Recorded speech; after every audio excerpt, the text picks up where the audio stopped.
ज्ञानञ्जनशलाकया चक्षुरुन्मिलितं येन तस्मै श्रीगुरुवे नमः। श्रीचैतन्यमनोभीष्टं स्थापितं येन भूतले स्वयंरूपः कदा मह्यं ददाति स्वयं पदान्तिकम्। वन्देऽहं श्रीगुरो श्रीयुतपदकमलं श्रीगुरुन् वैष्णवां च श्रीरूपं साग्रजातं सहिगणरघुनाथवितं तं सजीवं साद्वैतं सावधूतं परिजनसहितं कृष्णचैतन्यदेवं श्रीराधा कृष्णपादान् सहिगणललिता श्रीविशाखान्वितं च। हे कृष्णा करुणा सिन्धु दीनबन्धो जगत्पते गोपेश गोपिकान्त राधाकान्त नमोऽस्तुते। तप्तकाञ्चन गौराङ्गी राधे वृन्दावनेश्वरी वृषभानुसुते देवी प्रणमामि हरिप्रिये। वाञ्छाकल्पतरुभ्यश्च कृपा सिन्धुभ्येव च पतितानां पावनेभ्यो वैष्णवेभ्यो नमो नमः। जय श्री कृष्ण चैतन्य प्रभु नित्यानंद श्री अद्वैत गदाधर श्रीवासादि गौरभक्तवृंद। हरे कृष्णा कृष्ण कृष्ण हरे हरे, हरे राम राम राम हरे हरे। हरे कृष्णा। तो आपका हार्दिक स्वागत। आज हम भगवद गीता का सेकंड चैप्टर का 71 वर्स डिस्कस करेंगे और समझेंगे कि डिजायर फ्री का मतलब क्या होता है। लोग गलत आजकल सोचते हैं। डिजायर फ्री का मतलब सोचते हैं कि सब कुछ बंद हो जाए, कुछ ना करना पड़े, या फिर लोग सोचते हैं कि बिल्कुल शून्य में मिल जाए, मतलब डेड मैटर की तरह हो जाए।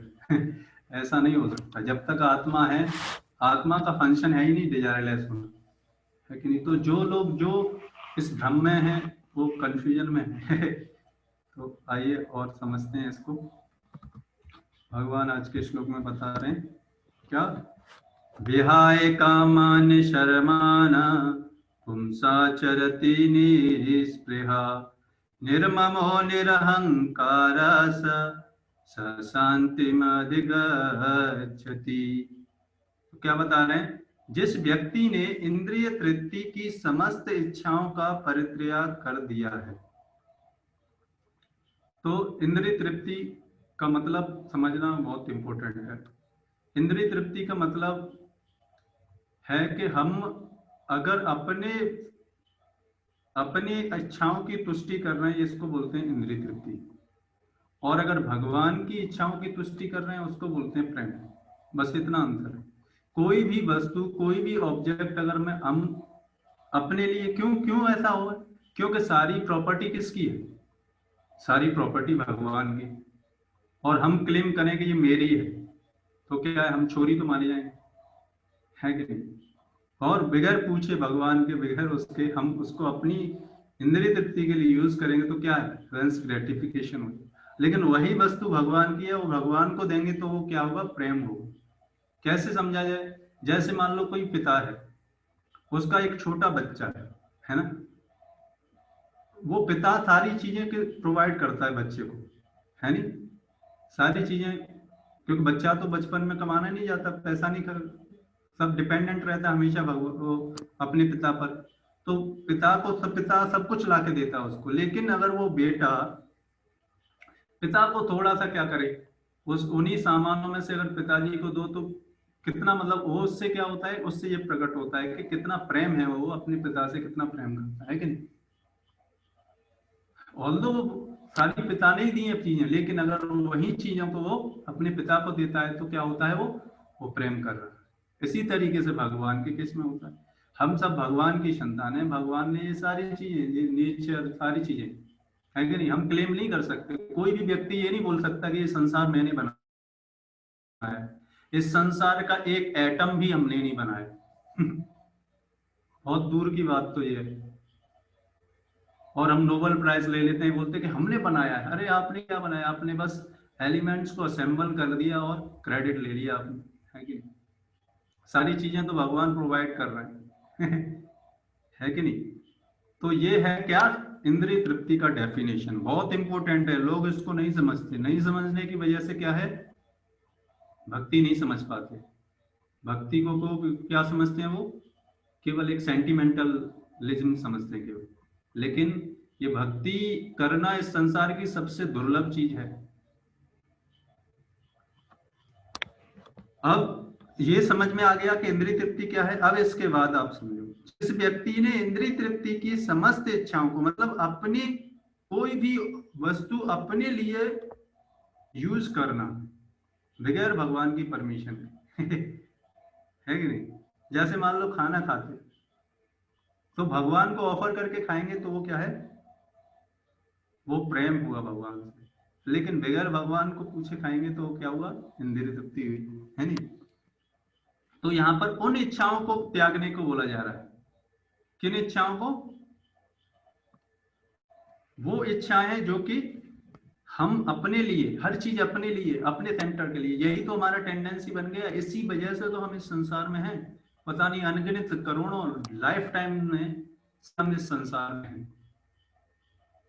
किसकी वजह से? केवल ये इच्छा की वजह से, इस इंद्रिय तृप्ति की इच्छा से कि हर चीज मेरे लिए होनी चाहिए। है कि नहीं? और अगर आप माइन्यूटली थोड़ा 5 मिनट जाके सोचेंगे अपने बारे में, तो आप देख पाएंगे कि हमें हर चीज किस लिए कर रहा हूं। हर चीज मैं अपने लिए करता हूँ, है कि नहीं?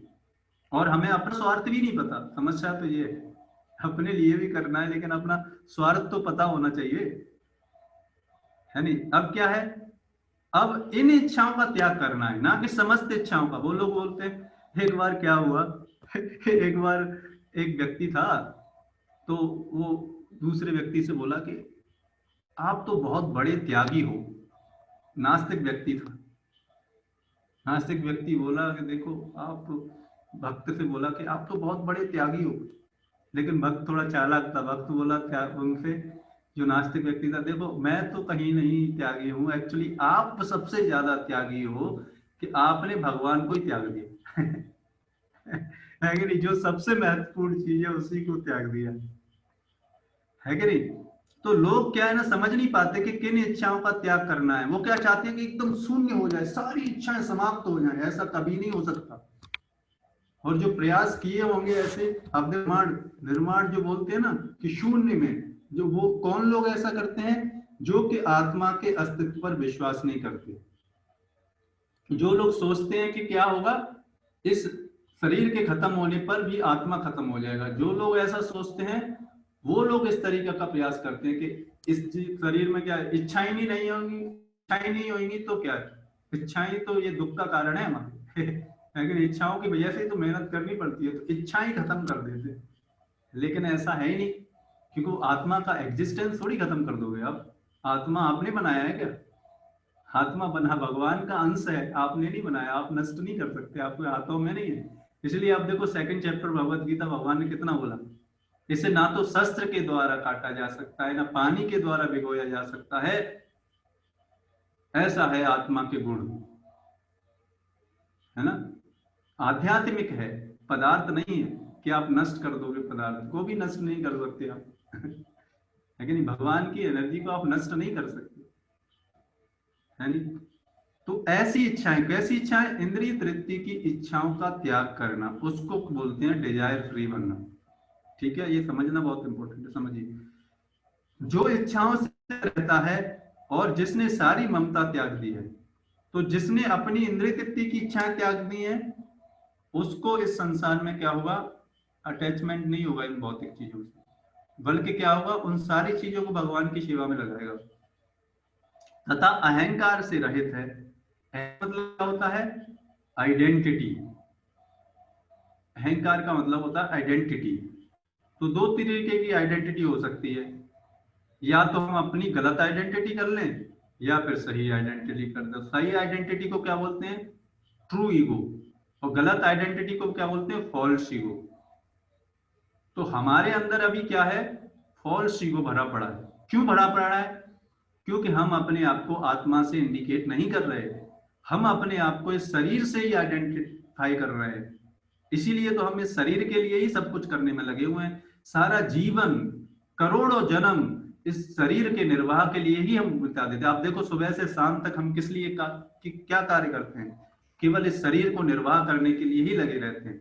इससे क्या प्रूफ होता है? इससे ये प्रूफ होता है कि हमारे अंदर फॉल्स ईगो है। फॉल्स ईगो मतलब हम अपने को इस शरीर से आइडेंटिफाई कर रहे हैं, ये समस्या है। तो जब व्यक्ति इंद्रिय तृप्ति की इच्छा से कब दूर होएगा? जब वो फॉल्स ईगो उसकी ट्रू ईगो बन जाएगी। ट्रू ईगो क्या है? जीवेर स्वरूप होए कृष्णेर नित्य दास, ममे वांसो जीव लोके जीव भूता सनातना।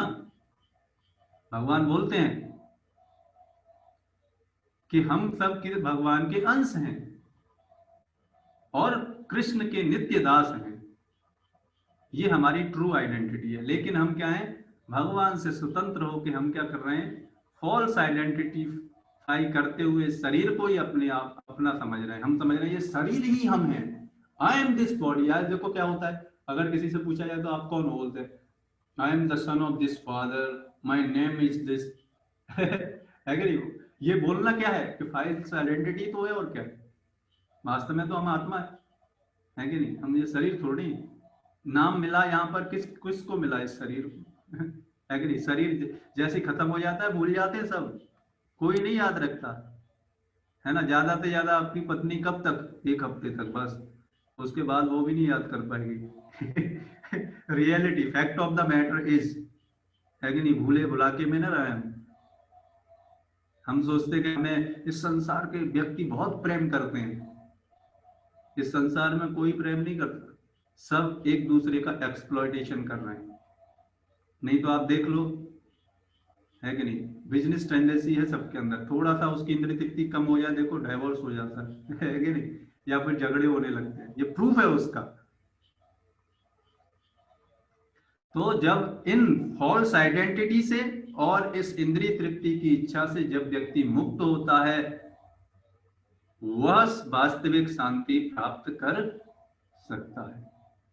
ऐसे व्यक्ति को बोलते हैं डिजायर फ्री पर्सन, कि उसकी सारी इच्छाएं भगवान की इच्छाओं के करेस्पॉन्डिंग हैं।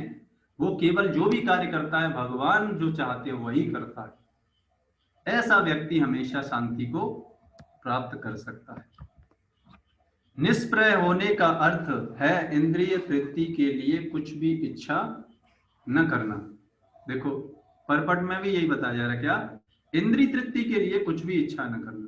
और आसान है ये, जस्ट प्रैक्टिस का खेल है। हम क्या है, प्रैक्टिस नहीं करते, बस समस्या ये। हम अपने मन के हिसाब से प्रैक्टिस करते रहते हैं। मन के हिसाब से जब तक प्रैक्टिस करते रहेंगे वो क्या है? इंद्रिय तृप्ति है। दूसरे शब्दों में कृष्ण भावना भावित होने की इच्छा वास्तव में इच्छा शून्यता या निष्प्रियता है ना? कृष्ण भावनावित होने का मतलब है कि भगवान कृष्ण के अनुसार चलना, है नहीं? इसको बोलते हैं कृष्ण भावना भावित। इसको क्या बोलते हैं? Desire free person. इस शरीर को मिथ्या ही आत्मा माने बिना है कि नहीं? मैं बता रहा था ना, इस शरीर को ही लोग क्या मान रहे हैं? अपने आप को सब कुछ मान बैठे हैं। और फिर क्या होता है? शरीर तो अनित्य है, टेम्परेरी है। जब इसकी मृत्यु होती है तो फिर जो व्यक्ति इससे अटैच्ड होता है वो क्या होता है? दुखी होता है कि नहीं? इसलिए बोला जाता है आसक्ति ही हमारी दुखों का कारण है। गलत आसक्ति हमारे दुखों का कारण है और सही आसक्ति हमारे सुखों का कारण है। लोग आधा अधूरा स्टेटमेंट बोलते हैं, क्या? कि आसक्ति ही दुखों का कारण है, लेकिन ऐसा नहीं है। सही आसक्ति हमारे सुखों का कारण है। अगर भगवान से प्रेम हो जाए तो वही सुखों का कारण है। और अगर इस किसी ऑब्जेक्ट से अपने लिए अगर आसक्ति हो जाए तो वो क्या है? दुखों का कारण है। इतनी चीज समझना बड़ी कठिन बात है। ये चीज समझ में नहीं आती, क्योंकि इतने करोड़ों जन्मों में हमने इतना प्रैक्टिस किया है अपनी इंद्रिय तृप्ति करने का कि भगवान के लिए कोई बोलता है तो ईर्ष्या होने लगती है कि अरे भगवान क्यों, मेरे लिए होना चाहिए सब कुछ। भगवान एग्जिस्ट भी करते हैं क्या? तो मूर्ख लोग इस तरीके की बातें करते हैं। इस शरीर को मिथ्या ही आत्मा माने बिना तथा संसार की किसी भी वस्तु में कल्पित स्वामित्व रखे बिना, बहुत इंपॉर्टेंट लाइन है, स्वामित्व रखे बिना श्री कृष्ण के नित्य दास के रूप में अपनी यथार्थ स्थिति को जान लेना कृष्ण भावना मृत की सिद्ध अवस्था है नहीं? इसी को लिबरेशन बोलते हैं। लिबरेशन में कोई आप हवा में नहीं उड़ने लगो। लिबरेशन का मतलब है कि आपका कॉन्शियसनेस का स्तर कृष्ण के अनुसार चलने वाला हुआ कि नहीं, है नहीं? इसको बोलते हैं लिबरेशन या सिद्ध अवस्था। जो इस सिद्ध अवस्था में स्थिति में स्थित है वह जानता है कि श्री कृष्ण ही प्रत्येक वस्तु के स्वामी हैं। तो वही व्यक्ति समझ पाता है। इसलिए तो भगवान कृष्ण ने बोला भगवत गीता में, वासुदेव सर्वमिति स महात्मा सुदुर्लभ बहु नाम जन्म नामन्ते ज्ञानवान वान प्रपद्यते वासुदेव सर्वमिति स महात्मा सुदुर्लभ। क्यों भगवान ने ऐसा बोला? क्योंकि ये केवल भगवान कृष्ण को परम भगवान समझना यही तो सबसे बड़ी समस्या है। बड़े बड़े ज्ञानी ध्यानी बड़े बड़े ऋषि महात्मा लोग नहीं समझ पाते हैं। किसकी वजह से? मिथ्या अहंकार की वजह से। और फिर वो उस भक्ति को इसलिए अप्रिशिएट नहीं कर पाते।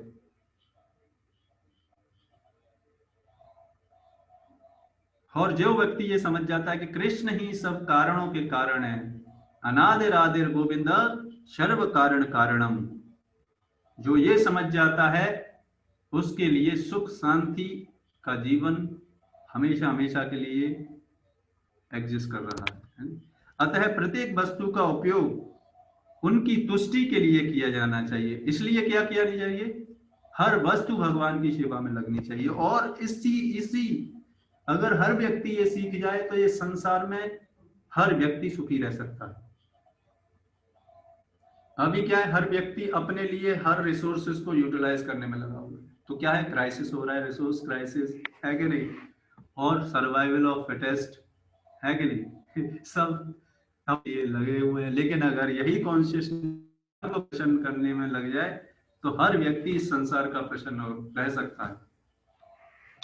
इसलिए कृष्णा कॉन्शियसनेस क्या है? Is the solution of all the problems in the entire world. और कोई भी समस्या का समाधान कितना भी प्रयास कर ले, इतने रिफॉर्मर्स आए इस संसार में समाज को सुधारने के लिए, चले गए लेकिन समाज को सुधार नहीं पाए। है कि नहीं? क्यों? क्योंकि उनको रूट कॉज नहीं पता किस लिए व्यक्ति परेशान है। भगवान से दूर होके भोग वृत्ति की इच्छा है, इसलिए व्यक्ति परेशान है।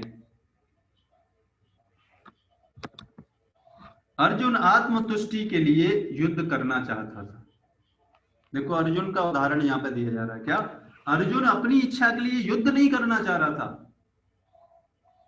किंतु जब वह पूर्ण रूप से कृष्ण भावना भावित हो गया तो उसने युद्ध किया। जब उसकी समझ में आ गया तो फिर उसने कृष्ण को सब कुछ मान के कृष्ण के लिए सब कुछ किया। आप देखो, क्योंकि कृष्ण चाहते थे कि वह युद्ध करे, उसे अपने युद्ध के लिए कुछ युद्ध करने की कोई इच्छा न थी, किंतु वही अर्जुन के लिए अपनी शक्ति भर लड़ा। अर्जुन क्या है? भगवान के भक्त हैं। वो अपने लिए नहीं कुछ करना चाहते, अपने लिए सेटिस्फेक्शन के लिए नहीं करना चाहते, लेकिन जब उनकी समझ में आ गई कि भगवान चाहते हैं तो फिर इसलिए तो इतने सारे प्रश्न पूछे। तो जब समझ में आ गया कि भगवान ही चाहते हैं, भगवान की इच्छा है युद्ध हो, तो फिर क्या हो, भगवान की इच्छा के लिए उन्होंने युद्ध किया। और यही भक्ति है। भक्ति जस्ट बैठे बैठे चैंटिंग नहीं करना, ये केवल भक्ति नहीं है। भक्ति में हर कुछ चीज हो सकती है। भगवान जो बोले वो करें, ये भक्ति है। लोग बोलते नहीं नहीं नहीं बस आराम से बैठे रहे, बस घर में कुछ करना ना पड़े, वो भक्ति नहीं है। हाँ, अगर भगवान बोले कि बैठे रहो तो वो भक्ति है। अगर भगवान बोले युद्ध करो तो युद्ध करना भक्ति है कि नहीं? भगवान बोलते हैं प्रचार करो मेरा, है नहीं? भगवान बोलते हैं ना भगवत गीता के 18वें अध्याय के 68 और 69 वर्ष में कि जो मेरे इस ज्ञान को इस संसार में वितरण करता है उससे ज्यादा ना तो कोई प्रिय है और ना प्रिय होगा। इतना बड़ा स्टेटमेंट। भगवान की जो मार्केटिंग करेगा है वो भगवत धाम जाएगा, है कि नहीं? और इस संसार के लोगों की अगर मार्केटिंग करेंगे तो इस संसार में ही रहेंगे। इसलिए अगर ब्रांड एम्बेसडर भी बनना है तो भगवान कृष्ण का बनो भाई, है कि नहीं? अगर भगवान प्रचार भी करना है तो भगवान का करो, बचे रहेंगे, भगवान के नाम चले जाएंगे, नहीं तो नहीं, इस संसार में पड़े रहेंगे। तो उसे अपने लिए युद्ध करने की कोई इच्छा नहीं थी, किंतु वही अर्जुन कृष्ण के लिए अपनी शक्ति भर लड़ा। इसलिए आप देखो, भक्त जब भगवत गीता मैराथन होता है तो क्या होता है? सड़कों पर जाते हैं, किस लिए? अपनी इच्छा के लिए नहीं, भगवान को प्रसन्न करने के लिए। चाहे इतनी बड़ी सर्दी में भगवत गीता का वितरण करते हैं, क्योंकि भगवत गीता जाएगी जिसके घर में तो कोई पढ़ेगा फिर, है कि नहीं? यह इच्छा को नष्ट करने का कोई कृत्रिम प्रयास नहीं है। वास्तविक इच्छा शून्यता कृष्ण तुष्टि के लिए इच्छा है। यह इच्छाओं को नष्ट करने का कोई कृत्रिम प्रयास नहीं है ना? इच्छाओं को कृत्रिम तरीके से नष्ट नहीं किया जा सकता, केवल मोल्ड किया जा सकता है।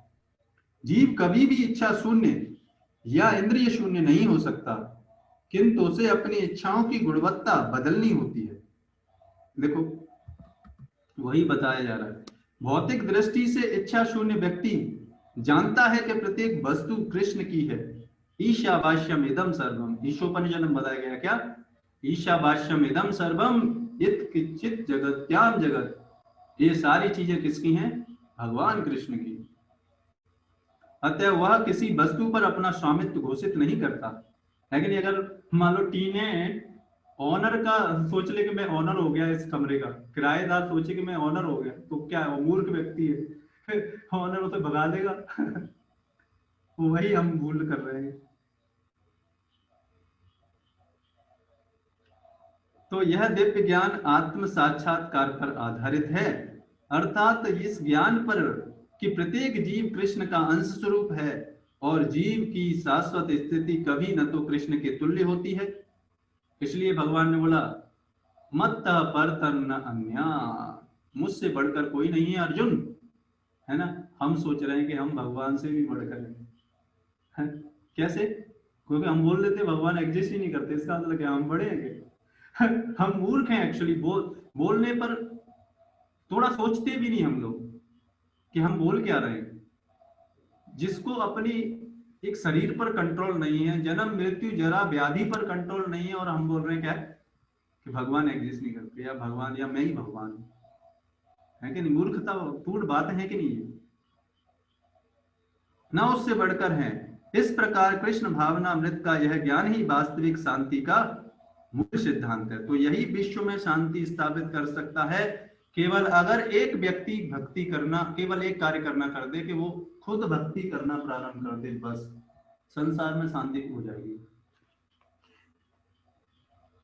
और इसी को हम क्या बोलते हैं? Desire free person. तो और भी जानना चाहते हैं तो हमारा ग्रुप है जर्नी ऑफ सेल्फ डिस्कवरी, उस पर आप ज्वाइन कर सकते हैं, और भी इस तरीके के सेशंस में आने के लिए, फिर और पर्सनल गाइडेंस के लिए, उसमें और ज़्यादा आप समझ सकते हैं इन सारी चीज़ों से, है ना? तो इस तरीके से हम इसको, आज के सेशन को हम यहीं पे विराम देते हैं।